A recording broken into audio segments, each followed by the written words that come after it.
ஒரு சிங்கம் எப்போ எதுலயும் பெக்யூலியர் தான்.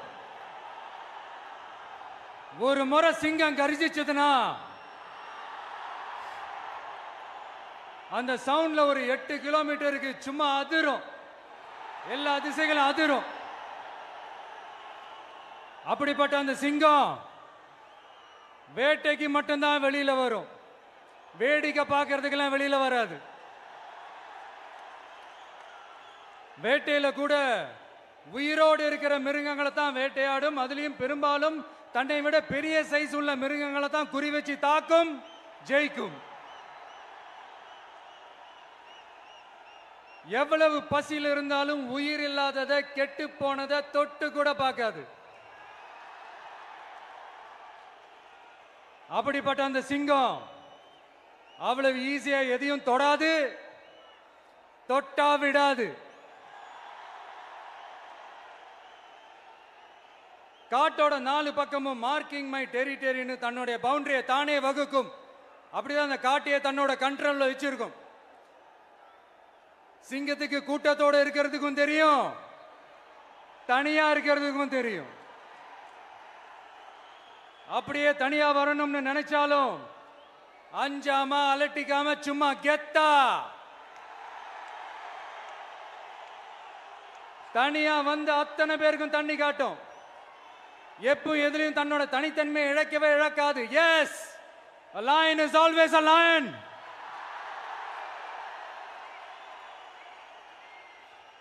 There are so many jackals and other animals in the forest, but there will be only one lion. And even if it is single, it will be the king of jungle. It is not only a description but also a clear declaration. சிங்கத்தை பத்தி பேசிட்டு நம்ம சிங்க குட்டிகளையும் சிங்க பெண்களையும் பத்தி நம்ம பேசாம இருக்க முடியுமா? அவங்கள எப்படி நான் மறப்பேன்? அவங்க தான் என்னுடைய உயிராச்சே, என் நெஞ்சில் குடியிருக்கும்.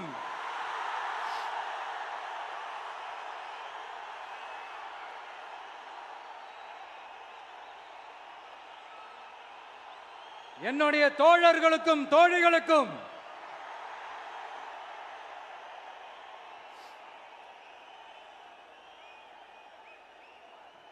நேர்ல வர முடியாத சூழல்ல வீட்டில் இருந்துகிட்டே நம்மளோட இந்த மாநாட்டில் நேரலை வாயிலாக கலந்துகிட்டு இருக்கிற என்னுடைய அம்மாக்கள், அக்கா தங்கைகள், அண்ணன் தம்பிகள், நண்பர்கள் அனைவருக்கும் என்னோட உயிர் வணக்கம்.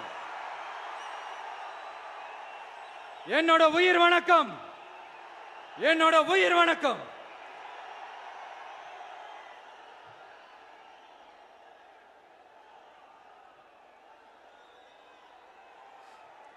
வீரம் விளையும் மாமதுரை மண்ணை வணங்குகிறேன். இந்த மதுரைனாலே உடனே ஞாபகத்துக்கு வரது சீறி பாஞ்சி துள்ளி குதிக்கிற யாருக்கும் அடங்காத காளைகள் விளையாடுற அலங்காநல்லூர் ஜல்லிக்கட்டு தான். நம்ம வைகை ஆறுதான் அழகர் ஆத்துல இறங்குற வைபவம். மதுரை மீனாட்சி அம்மன் இந்த மண்ணோட உண்மையான குணம், உணர்வு பூர்வமான மண் இது. அது மட்டும் இல்ல, இந்த மண்ணில் வாழ்ற மக்களும் அப்படித்தான் உணர்வு பூர்வமான ஆளுங்க. நான் இந்த மண்ணில் கால் எடுத்து வச்ச உடனே ஒரே ஒருத்தரை பத்தி தான் மனசுக்குள்ள ஓடிக்கிட்டே இருந்தது. அவர் யாருன்னு உங்களுக்கும் தெரிஞ்சிருக்கும். சினிமானாலும் சரி, அரசியல்னாலும் சரி, நமக்கு ரொம்ப ரொம்ப பிடிச்சது புரட்சி தலைவர் எம்ஜிஆர் அவர்கள் தான். அவரோட பழகிறதுக்கு எனக்கு வாய்ப்பு கிடைக்கல. ஆனா அவரை மாதிரியே குணம் கொண்ட என்னுடைய அண்ணன் புரட்சி கலைஞர் கேப்டன் விஜயகாந்த் அவர்களோட பழகிறதுக்கு எனக்கு நிறையவே வாய்ப்பு கிடைச்சது. அவரும் இந்த மதுரை மண்ணை சேர்ந்தவர் தானே, அவரை மறக்க முடியுமா? தமிழ்நாட்டு மக்கள் உணர்வுபூர்வமா உண்மையா நம்ம பக்கத்திலே நிக்கிறவங்க, அதுக்கு ஒரு மிகப்பெரிய அடையாளம் தான் இந்த மதுரை மண். நம்ம தமிழக வெற்றி கழகம் கையில் எடுத்திருக்கிற அரசியலும் அப்படித்தான். உண்மையான அரசியல், உணர்வு பூர்வமான அரசியல், நல்ல அரசியல், நல்லவங்களுக்கான அரசியல், நாட்டு மக்களுக்கான அரசியல், நல்லது மட்டுமே செய்கிற அரசியல்.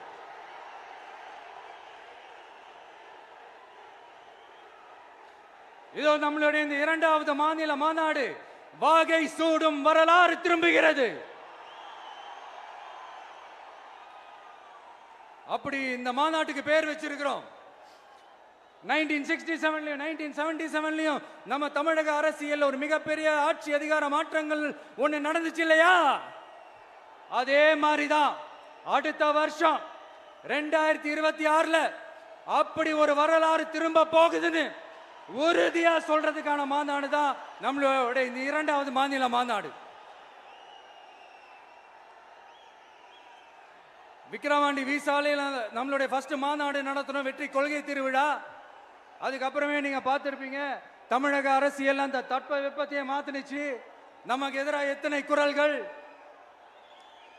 ஆனா உங்களுக்கு தான் நம்மளை பத்தி நல்லா தெரியுமே, எந்த குரலையும் காதலையே போட்டுக்காம மக்களோட குரலை மட்டுமே கேட்டுக்கிட்டு நமக்கு எதிராக வர அத்தனை கூக்குரல்களையும் சின்னதா ஒரு சிரிப்போடவே கடந்து வந்திருக்கிறோம். அது இல்லாம நம்ம மாநாட்டில் ஒலிக்கிற இந்த குரல் இந்த ஒற்றை தமிழ் மகனோட குரல் மட்டுமல்ல, ஒட்டுமொத்த தமிழ்நாட்டு மக்களுடைய குரல். தமிழ்நாட்டில் இருக்கிற ஒவ்வொரு வீட்டில இருந்தும் ஒலிக்கிற குரல், ஒட்டுமொத்த உலகெங்கும் வாழும் ஒவ்வொரு தமிழ் வீட்டிலிருந்தும் எழும் குரல். இந்த சினிமா என்கிற மாபெரும் கலை ஆயுதத்தின் வாயிலாக சாதி, மதம், இனம், பாலினம், மொழி கடந்து இந்த நாட்டின் மூளை முடுக்கெங்கும் ரசிகர்களாக இருந்து தோழர்களாக நம்மோடு பயணிக்க துவங்கியுள்ள அனைவரோடும் இணைந்த ஒவ்வொரு மனிதருக்காகவும் ஒலிக்கிற உரிமை குரல். மாநில உரிமைக்காக, பெண் உரிமைக்காக, சமூக நீதிக்காக, சமநீதிக்காக, மதச்சார்பின்மைக்காக உண்மையா ஒலிக்கிற குரல். அதனால் இந்த குரலுக்கு எதிராக இன்னும் இன்னும் எத்தனை எத்தனை குரல்கள் வந்தாலும் ஓங்கி ஒலிக்குமே தவிர ஒரு நாளும் ஓயவே ஓயாது. Yes, it is an unstoppable voice, an unstoppable force.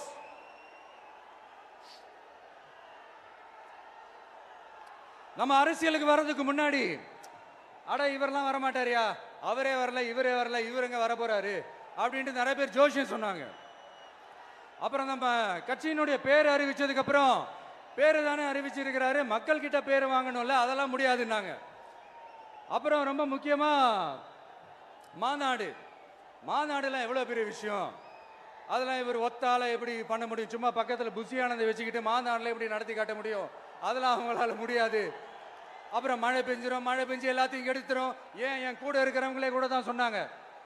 அதுக்கப்புறம் என்ன நடந்துச்சுன்னு உங்க எல்லாருக்குமே தெரியும். இப்ப புதுசா ஒண்ணு சொல்ல ஆரம்பிச்சிருக்கிறாங்க. அது என்னடானா, ஆட்சியை பிடிக்கிறதெல்லாம் அவ்வளவு ஈஸி இல்லை இல்லையா. இப்ப அதெல்லாம் விட்டாங்க, இப்ப இங்க வந்துட்டாங்க. இவர் நேரா ஷூட்டிங்ல இருந்து வருவாராம், வந்து ஆட்சியை பிடிப்பாராம். அது எப்படி இவராலே முடியும், அவராலேயே முடியல, இவராலேயே முடியல, அவருக்கு அத்தனை வருஷம் ஆச்சு, இவராலே எப்படி முடியும் ஒரு பக்கம். இன்னொரு பக்கம் கூட்டம்லாம் ஓகே தான், அது எப்படி ஓட்டா மாறும் அப்படின்றது இன்னொரு பக்கம். இப்படி கதை, திரைக்கதை, வசனம், இயக்கம், பாடல்கள்,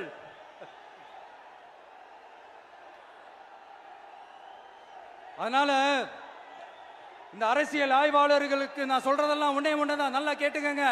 இந்த விஜய் ஏதோ இந்த பல லட்சம் பேர் கூடுற கூட்டத்தில் மட்டுமே இருக்கிறாரு அப்படின்னு மட்டும் தப்பு கணக்கு போட்டாதீங்க. ஏன்னா நம்மளுடைய இந்த கூட்டம் வெறும் ஓட்டா மட்டும் இல்லைங்க, வரப்போற தேர்தலில் மக்கள் விரோத ஆட்சியாளர்களுக்கு நாம வைக்க போற வேட்டா, நம்மளை கோட்டைக்கு அனுப்ப போற ரூட்டா இருக்க போதுன்னு சீக்கிரமாவே தெரிஞ்சுப்பீங்க. ஏன்னா கோடிக்கணக்கானவங்களோட ஹார்ட்லயும் வீட்லயும் ஏற்கனவே ஆல்ரெடி உயிரா, உணர்வா, உறவா இருக்கிறோம். நம்மளுடைய கனெக்ட் எல்லாம் வெறும் மக்களோட மட்டும்தான். நாம யாருன்னு அவங்களுக்கு தெரியும், அவங்க யாருன்னு நமக்கு தெரியும். நாமளும் நம்ம மக்களும் எப்படி இருக்கிறோம்னு எதிரிங்களுக்கு நல்லாவே தெரியும். இருந்தாலும் இந்த விஜய் எதுக்குப்பா வந்திருக்கிறாரு, இவர் என்ன புதுசா என்ன திட்டம்லாம் சொல்லிட்டாரு அப்படின்னு வேற நிறைய கேள்விகள். இந்த சொல்றேன் தெரிஞ்சுக்கங்க. பெண் குழந்தைகள், பெண்கள் மற்றும் வயசானவங்களோட பாதுகாப்புல தான் நம்ம பிரையாரிட்டியே. அடுத்து இளைஞர்கள், உழவர்கள், உழைப்பாளர்கள், நெசவாளர்கள், மீனவர்கள், ஆதரவற்ற முதியோர்கள், மாற்றுத்திறனாளிகள், மூன்றாம் பால் இனத்தவர்கள்னு இன்னும் இங்க யாருக்கெல்லாம் கவர்மெண்டோட ஒரு ஸ்பெஷல் அட்டென்ஷன் தேவையோ அவங்க எல்லாருக்குமான ஒரு கவர்மெண்ட் அமைக்கிறது தான் நம்ம இலக்கே. நான் ஏற்கனவே சொன்னது தான் நான் திரும்பவும் சொல்றேன். நம்மளுடைய இந்த தமிழக வெற்றி கழகம் ஏதோ அரசியல் ஆதாயத்துக்காக தொடங்கப்பட்ட கட்சியெல்லாம் கிடையாதுங்க. கொள்கை கோட்பாடுகளோடு தந்தை பெரியார், பெருந்தலைவர் காமராஜர், அண்ணல் அம்பேத்கர், வீரமங்க வேலு நாச்சியார், மக்கள் சேவகர் அஞ்சலை அம்மாள், நம்மளுடைய 5 கொள்கை தலைவர்களோட வழிகாட்டுதல்களோடு தொடங்கப்பட்ட கட்சி.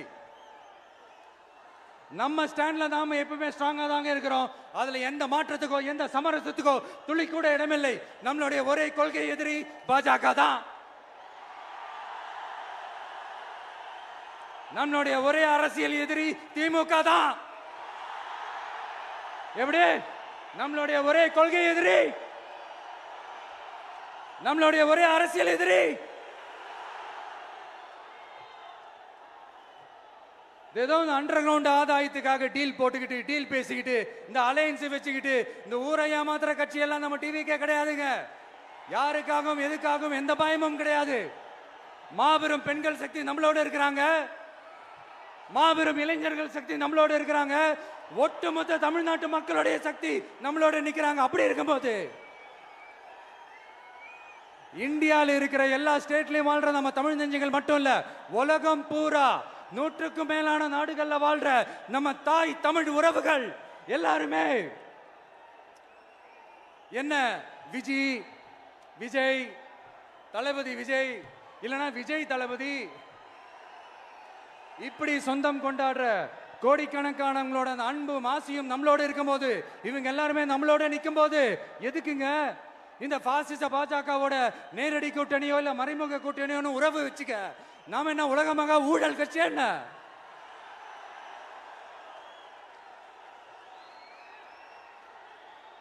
நம்மளை பத்தி சின்னதா ஒரு உண்மை ஒண்ணு சொல்லலாமா? என்னடா இவர் வாயால இப்படி சொல்றாருன்ட்டு யாரும் தவறா நினைச்சுக்க வேணாம். ஏன்னா இது ஒரு விதத்துல ஒரு ஃபேக்டும் கூட. அதனாலதான் நான் சொல்லணும்னு ஆசைப்படுறேன். நம்ம யார் தெரியும்ல? நாம எல்லாருமே சொல்றேன். நாம யார் தெரியும்ல? இந்தியாவின் மாபெரும் மக்கள் சக்தி கொண்ட ஒரு மகத்தான வெகுஜன மக்கள் படை.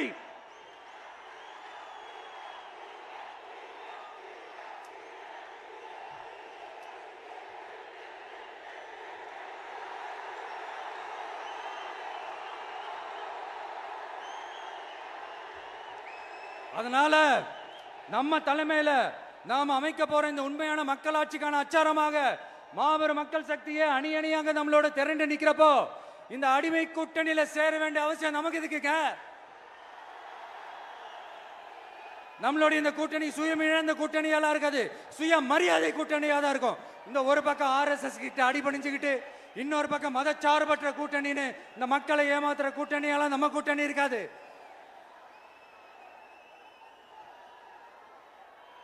நான் இப்பவும் சொல்றேன், நம்மளை நம்பி வர்றவங்களுக்கு ஆட்சியிலும் அதிகாரத்திலும் உறுதியாக பங்களிப்பு செய்யப்படும். உடனே இந்த கேள்விகள்லாம் வரும். அப்ப யாரு கூட்டணி, யாரு வரா, யாரு போறா, இந்த கேள்விகள்லாம் வரும். இந்த கேள்விகளுக்கெல்லாம் ஒரே ஒரு பதில் தான், சஸ்பென்ஸ்ல சஞ்சாரம் செய்யுங்க. ஆனா ஒண்ணு, 2026ல 2 பேருக்கு நடுவுல தான் போட்டியே. ஒன்னு TVK, இன்னொன்னு DMK.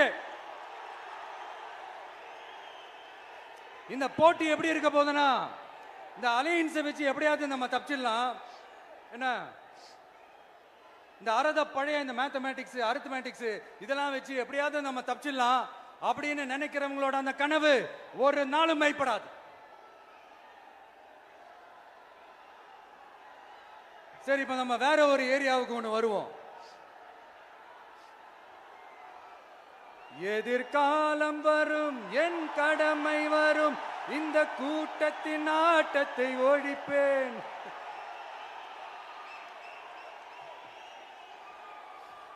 மக்கள் அரசியல் என்ற அந்த சவுக்க கையில் எடுக்கலாமா? யாருக்கு எதிரான தானே கேட்கிறீங்க? வேற யாரு? மறைமுக உறவுக்காரர்களான பாசிச பாஜகவும் பாய்சன் திமுகவும் தான்.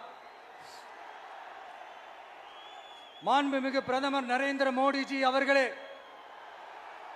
3வது முறையா ஒன்றியத்தோட ஆட்சி அதிகாரத்தை நீங்க தானே கையில் வச்சிருக்கிறீங்க. இல்ல நாங்க தெரியாம தான் கேட்கிறோம். நீங்க ஆட்சிக்கு வந்தது ஒட்டுமொத்த மக்களுக்கும் நல்லது செய்யவா, இல்ல நம்மளுடைய இந்த இஸ்லாமிய நண்பர்களுக்கும் இஸ்லாமிய தோழர்களுக்கும் எதிராக சதி செய்யவா? மக்களுக்கு உங்ககிட்ட கேட்கறதுக்குன்னு ஏராளமான கேள்விகள் இருக்குது. அதனால அவங்க சார்பா அவங்கள ஒருத்தனா அவங்களோட ஒரு உண்மையான ஒரு பிரதிநிதியா உங்ககிட்ட சில கேள்விகள் கேட்கணும். மிஸ்டர் பிரைம் மினிஸ்டர் அவர்களே, நம்ம தமிழ்நாட்டு மீனவர்கள் கிட்டத்தட்ட ஒரு 800 பேருக்கு மேல இலங்கை கடற்படையால தாக்கி அழிக்கப்பட்டிருக்கிறாங்க.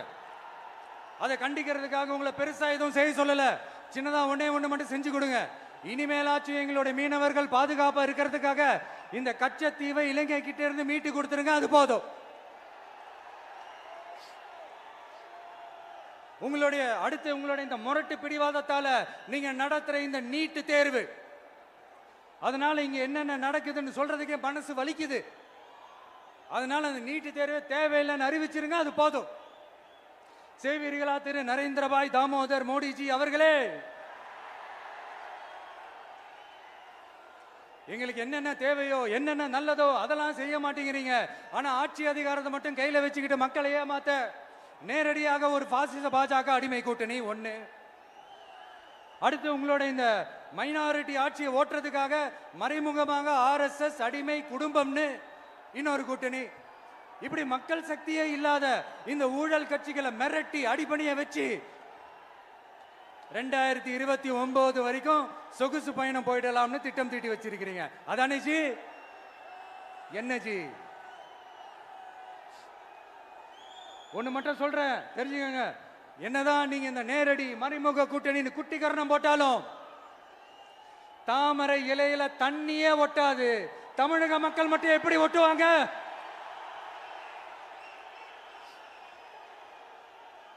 இங்க ஒரு MP சீட்டு கூட தரலன்றதுக்காக தமிழ்நாட்டுக்கும் தமிழ்நாட்டு மக்களுக்கும் எதுவுமே செய்யாம ஓரவஞ்சனை செய்யுது இந்த ஒன்றிய பாஜக அரசு. சங்கம் வச்சு தமிழ் வளர்த்த மண் இந்த மதுரை மண். அதனால இங்க அந்த கீழடியில கிடைச்ச ஆதாரங்களை எல்லாம் மறைச்சிட்டு எங்க நாகரிகத்தையும் எங்க வரலாறையும் அழிக்கிறதுக்காக உள்ளடி வேலை செய்யலாம்னு நினைக்கிறீங்க. தமிழ்நாட்டை தொட்ட என்ன நடக்கும் நீங்க பல உதாரணங்கள் இருக்குது. அதனால இதையெல்லாம் மறைச்சிட்டு எங்க மக்களை ஏமாத்திடலாம்னு மட்டும் நினைக்காதீங்க. மத நல்லிணக்கத்திற்கு பெயர் பெற்ற இந்த மதுரை மண்ணிலிருந்து சொல்றேன், உங்க எண்ணம் எல்லாம் ஒரு நாளும் ஈடேறாது.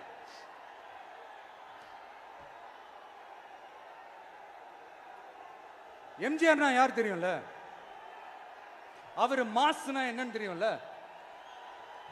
அவர் உயிரோடு இருக்கிற வரைக்கும் அந்த CM சீட்டை பத்தி ஒருத்தராலையும் நினைச்சு கூட பார்க்க முடியல, கனவு கூட காண முடியல.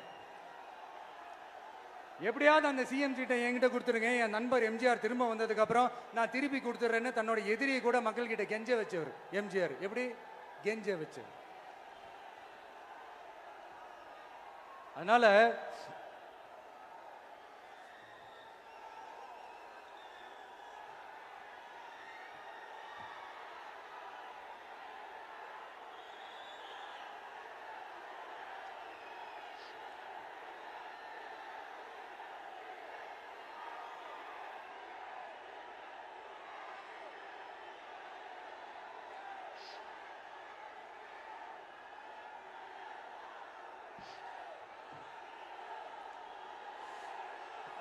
ஆனா இப்போ அவர் ஆரம்பிச்ச அந்த கட்சியை, எம்ஜிஆர் அவர்கள் ஆரம்பிச்ச அந்த கட்சியை கட்டி காக்கிறது யாரு? இன்னைக்கு அந்த கட்சி எப்படி இருக்குது? அதை நான் சொல்லிதான் உங்களுக்கு தெரியணுமா என்ன? அப்பாவி தொண்டர்கள் அதை வெளியில சொல்ல முடியாம வேதனையில தவிக்கிறாங்க.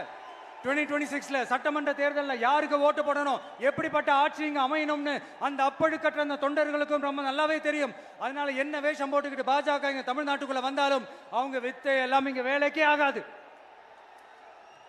இப்படி பொருந்தா கூட்டணியா இந்த பாஜக கூட்டணி இருக்கிறதுனால இப்ப ஆட்சியில இருக்கிற இந்த வெற்றி விளம்பர மாடல் திமுக என்ன செய்யுதுன்னு தெரியும்ல?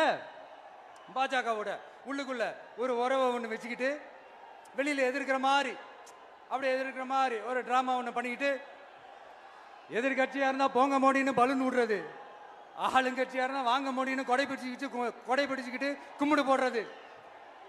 இது மட்டுமா? ஒரு ரைடுன்னு ஒன்று வந்துட்டா போதும். இது வரைக்கும் போகவே போகாத ஒரு மீட்டிங், அதை காரணம் காட்டி டெல்லிக்கு போறது, அங்க ஒரு சீக்கிரட் மீட்டிங் நடத்துறது. நல்லா நோட் பண்ணணும் மக்களே, அந்த மீட்டிங் அப்புறம் இந்த இஷ்யூ அப்படியே காணாம போயிருக்குமே. அதேதான் அதேதான்.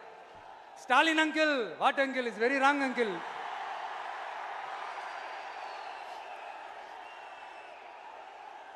இப்படி தமிழ்நாட்டில் இப்ப நடக்கிற இந்த ஆட்சியினுடைய லட்சணத்தை பார்த்துக்கிட்டு நாம எப்படி சும்மா இருக்க முடியும்?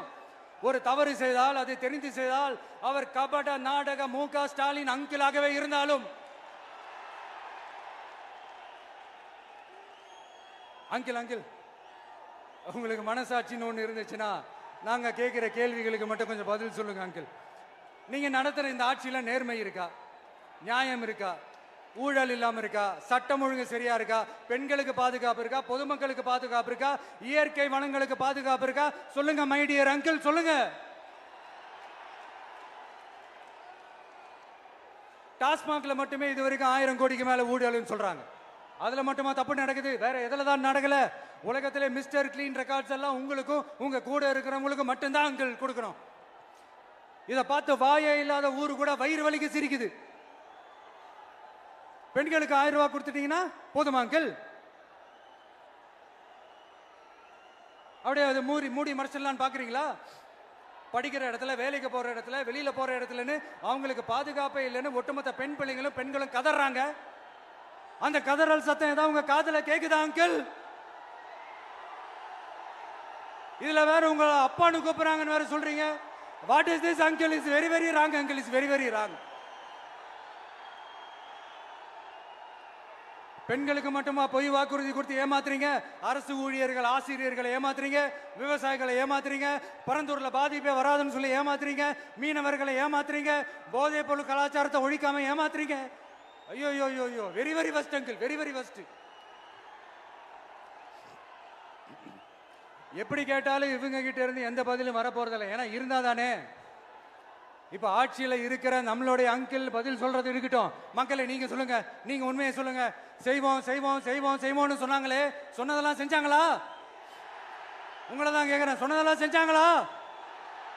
சத்தமா சத்தமா மை டியர் அங்கிள், கேக்குதா? மக்களோட சத்தம் கேக்குதா? இது வெறும் சாதாரணமான முழக்கம் தான். கூடிய சீக்கிரம் மக்களை போய் சந்திக்க போறேன், அவங்களோட மனசு விட்டு பேச போறேன். அதுக்கப்புறம் இந்த சாதாரணமான முழக்கம் இடி முழக்கமா மாறும். அத்தோட நிக்காது. அந்த இடி முழக்கம் தமிழ்நாட்டோட போர் முழக்கமா மாறும். அந்த போர் முழக்கம் உங்களை ஒரு நிமிஷம் கூட தூங்க விடாது. நடக்குதா இல்லையான்னு பாருங்க. என்னடா இவன் இவ்வளவு ஸ்ட்ராங்கா சொல்றானேன்னு பாக்குறீங்களா? எல்லாரும் கட்சி ஆரம்பிச்சதுக்கு அப்புறம் தான் ஒவ்வொரு வீட்டுக்குள்ளேயும் போறதுக்கு ட்ரை பண்ணுவாங்க. ஆனா நாங்க அப்படி இல்லை. ஒவ்வொரு வீட்டுக்குள்ளேயும் போனதுக்கு அப்புறம் தான் கட்சியாவே ஆரம்பிச்சிருக்கிறோம்.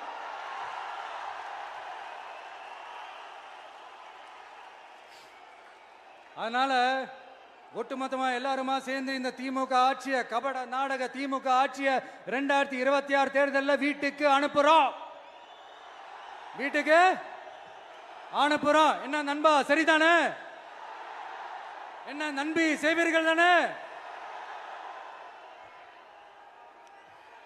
இப்போ உங்களுக்கு சின்னதா ஒரு சர்ப்ரைஸ். நம்ம கட்சியினுடைய வேட்பாளர் பட்டியலை இப்ப நான் அறிவிக்க போறேன்.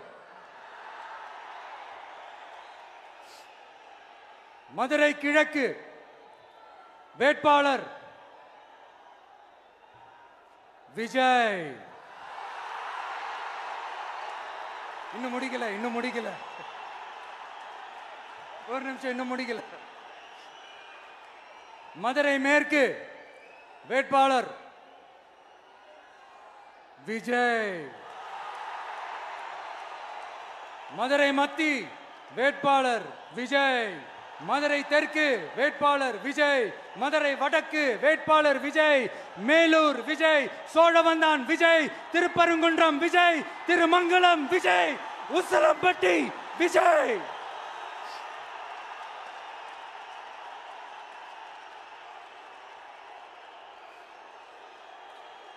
என்னடா எல்லா தொகுதியிலையும் ஒரே வேட்பாளர்னு பாக்குறீங்களா? 234 தொகுதியிலையும் இந்த விஜய் தான், அதாவது உங்க விஜய் தான் உங்க சின்னம். இன்னும் சிம்பிளா சொல்லணும்னா உங்க வீட்டில் இருக்கிற ஒருத்தர் தான் வேட்பாளரா நிக்க போறாங்க. அந்த வேட்பாளரும் நானும் வேறு வேறு இல்லை. நீங்க அவருக்கு ஓட்டு போட்டீங்கன்னா எனக்கு ஓட்டு போட்ட மாதிரி, இந்த முகத்துக்காக நீங்க ஓட்டு போட்டீங்கன்னா உங்க வீட்டில் இருக்கிற உங்களுடைய வேட்பாளர் ஜெயிச்ச மாதிரி. என்னடா இவர் ஏதோ ஓவரா சொல்றாருன்னு நினைக்க வேணாம். பிராக்டிக்கலா அப்படிதான் இருக்கும், அப்படிதான் இருக்கணும். நீங்களும் அப்படிதான் நினைப்பீங்கன்னு நான் நம்புறேன். ஏன்னா இது நம்மளை விட நம்ம எதிரிங்களுக்கு இன்னும் நல்லாவே தெரியும். அதனால எல்லாம் இந்த அதிகார பலம் எல்லாத்தையும் தூக்கிட்டு வந்துருவாங்க. வரட்டும், பாத்துக்கலாம். TVK will take it, TVK will meet it, TVK will compete with it and TVK will conquer it, TVK will conquer it.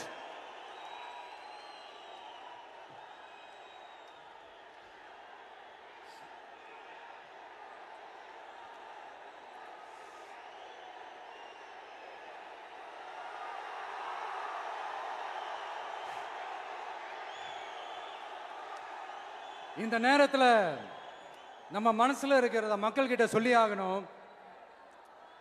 Thoothukudi ஸ்னோலினோட அம்மா என்ன அவங்களோட தம்பி, இன்னும் அவங்க பொண்ணுக்கு நான் தாய் மாமன்னு சொன்னாங்க.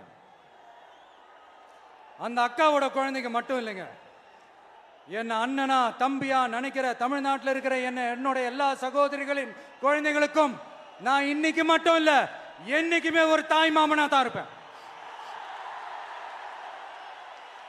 நீங்க எல்லாரும் என்னுடைய ரத்த உறவு, கூட பிறந்த பொறுப்பு. என் வீட்டு ரேஷன் கார்டுல வேணா உங்க பேர் இல்லாம இருக்கலாம், உங்க வீட்டு ரேஷன் கார்டுல வேணா என் பேர் இல்லாம இருக்கலாம். ஆனா நாம் எல்லாரும் ஒண்ணுதான், உறவுதான். நமக்கு இடையே எந்த அரசியலும் உள்ள நுழையவே முடியாது. என்கிட்ட இருந்து உங்களையும் உங்ககிட்ட இருந்து என்னையும் எந்த சக்தியாலும் பிரிக்கவே முடியாது. அப்புறம் நான் ஒன்னும் இந்த மார்க்கெட் போனதுக்கு அப்புறம், ரிட்டையர் ஆனதுக்கு அப்புறம் அடைக்கலம் தேடி அரசியலுக்கு வரல. படைக்கலனோட வந்திருக்கிறோம். பவர்ஃபுல் ஃபோர்ஸோட, மாபெரும் படை வரிசையோட, எல்லாத்துக்கும் தயாராகி தான் வந்திருக்கிறோம். இவ்வளவு தயாரா நாம அரசியலுக்கு வர்றதுக்கு ரொம்ப ரொம்ப முக்கிய காரணம் ஒண்ணு இருக்கு. அது என்ன தெரியுமா? நன்றி கடன், நன்றி கடன், நன்றி கடன். கிட்டத்தட்ட ஒரு 30 வருஷமா, 30 வருஷத்துக்கு மேல நீங்க தான், நம்ம மக்கள் தான் என் கூட நிக்கிறீங்க, எனக்காக நிக்கிறீங்க, என்னை தாங்கி பிடிக்கிறீங்க, மனசுல ஏந்தி பிடிக்கிறீங்க, தாய் அன்போட மடியில ஏந்திக்கிறீங்க. உண்மையை சொல்லணும்னா வேற யாரை விடவும் எனக்கு இந்த அன்பையும் ஆதரவையும் கொடுத்திருக்கிறீங்க. என் மேல உயிரையே வச்சிருக்கிறீங்க. என்ன உங்க வீட்டுல ஒருத்தனாவே ஆக்கிட்டீங்க. நீங்க எனக்கு கடவுள் கொடுத்த வரம்.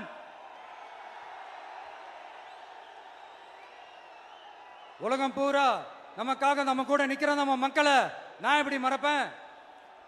நான் என் லைஃப்ல ரொம்ப உயிரா நினைக்கிறதே பெண்களை, குழந்தைங்களை, இளைஞர்களை, உழைக்கிற மக்களை தான். இவங்க தான் நம்மளோட வகைரா. இதை பார்த்து தான் நம்மளோட எதிரிகளுக்கு பத்தி எரியுது. அதுக்காக நாம் என்ன செய்ய முடியும்? அதனால நம்ம உறவுகளை, சொந்தத்தை, வகைராவை யாருக்காகவும் எதுக்காகவும் விட்டு கொடுக்க முடியாது இல்லையா? Here at this moment among this August gathering, I want to open my heart and say I enjoy people, I respect people, I worship people.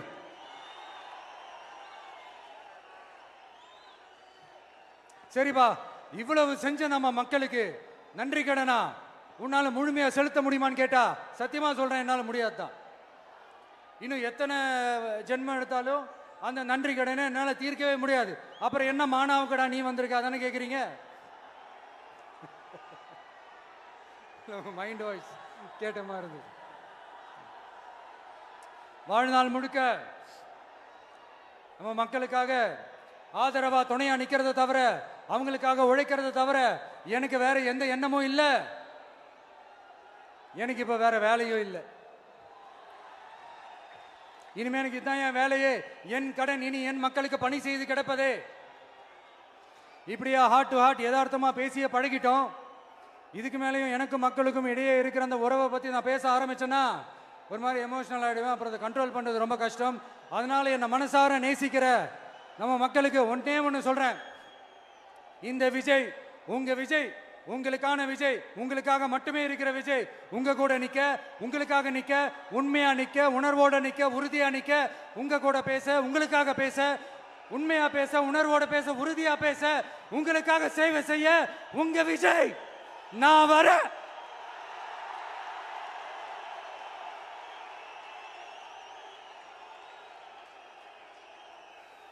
சொல்லல முக்கியம், செயல் செயல் செயல் தான் முக்கியம். செய்கை தான் சும்மா சிறப்பா இருக்கணும். நான் ஆட்சிக்கு வந்தேன்னா சும்மா அது செய்வேன், இது செய்வேன், நல்லது செய்வேன், உருட்டுவேன், புரட்டுவேன், அதெல்லாம் கிடையாது. செய்யறதுக்கு நல்லது செய்யறதுக்கு நல்லது செய்யறதுக்கு மட்டும்தான் இந்த விஜய். அப்புறம் ஒரு அரசியல் தலைவன் அவன் சினிமாக்காரனா, நல்லவனா, கெட்டவனா, இதெல்லாம் தாண்டி அவன் உண்மையானவனா, அதுதான் ரொம்ப ரொம்ப முக்கியம். இது சம்பந்தமா ஒரு குட்டி கதை ஒன்று சொல்றேன். ஒரு நாட்டில் ஒரு ராஜா தனக்கு பக்கபலமா இருக்கிறதுக்காக, கூட துணையா இருக்கிறதுக்காக ஒரு தளபதியை தேடுறாரு. சரியான தகுதிகளோட ஒரு 10 பேர் செலக்ட் ஆகுறாங்க. ஆனால் அதில் ஒருத்தர் மட்டும் தான் செலக்ட் பண்ணணும். அதனால அந்த ராஜா என்ன பண்றாருன்னா ஒரு டெஸ்ட் வைக்கிறார். அந்த 10 பேர் கையிலையும் விதை நெல்லை கொடுத்து இதை நல்லா வளர்த்து கொண்டு வாங்க, ஒரு 3 மாசம் கழிச்சு வாங்கன்னு சொல்லி அனுப்பி வச்சிடுறாரு. 3 மாசம் கழிச்சு வரும்போது அதில் ஒருத்தர் ஆள் உயரத்துக்கு வளர்த்துருந்தாரு, ஒருத்தர் தோல் உயரத்துக்கு வளர்த்துருந்தாரு. அதில் ஒரு 9 பேரும் நல்லா வளர்த்து கொண்டு வந்திருந்தாங்க. ஒருத்தர் மட்டும் வெறும் தொட்டியோடவே வந்தார். என்னன்னு கேட்டதுக்கு, நானும் தண்ணி ஊற்றி ஊற்றி பார்க்குறேன், உரம் வச்சு வச்சு பார்க்குறேன், வளரவே மாட்டேங்குது ராஜா, என்ன பண்ணுறதுன்னு தெரியலன்னு சொன்னதுக்கு ராஜா அவரை கட்டி அணைச்சிக்கிட்டு, இனிமே நீதான் என்னுடைய தளபதி, எல்லா அதிகாரமும் உனக்கு தான் சொன்னார். ஏன்னா அந்த 10 பேர் கையிலையும் ராஜா கொடுத்தது அவித்த விதை நெல், அது முளைக்கவே முளைக்காது. அந்த 9 திருட்டு பயலும் என்ன பண்ணியிருக்காங்கன்னா வேற விதை நெல்லை வாங்கி அதை வளர்த்துட்டு ராஜாவையும் மக்களையும் ஏமாத்திருக்கிறாங்க. ஆனா இவர் மட்டும் உண்மையை போட்டு உடைச்சிட்டார். அதனால ஒரு நாட்டுக்கு திறமை எந்த அளவுக்கு முக்கியமோ அந்த அளவுக்கு உண்மையும் நேர்மையும் முக்கியம். இப்போ நீங்க எல்லாரும் தான் அந்த ராஜா. நீங்க தேர்ந்தெடுக்க போற அந்த தளபதி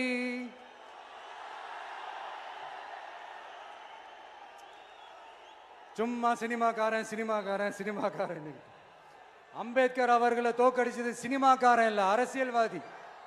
காமராஜர் அவர்களை தோக்கடிச்சது, இங்க விருதுநகர் பகுதியில் தோக்கடிச்சது சினிமாக்காரன் இல்ல, இன்னொரு அரசியல்வாதி. இன்னைக்கும் நம்ம கூட வாழ்ந்துட்டு இருக்கிற நல்ல கண்ணு ஐயாவை தோக்கடிச்சது சினிமாக்காரன் இல்ல, அரசியல்வாதி. இப்படிப்பட்ட நல்ல நல்ல தலைவர்களை எதிர்த்து நின்று தோக்கடிக்கணும்னு அந்த எண்ணத்தை உருவாக்குனது சினிமாக்காரன் இல்ல, அரசியல்வாதி. அதனால எல்லா அரசியல்வாதியும் அறிவாளியும் கிடையாது, எல்லா சினிமாக்காரனும் முட்டாளும் கிடையாது. கான்பிடண்டா இருங்க, நல்லதே நடக்கும், வெற்றி நிச்சயம். மீண்டும் சந்திக்கும் வரை நன்றி, வணக்கம்.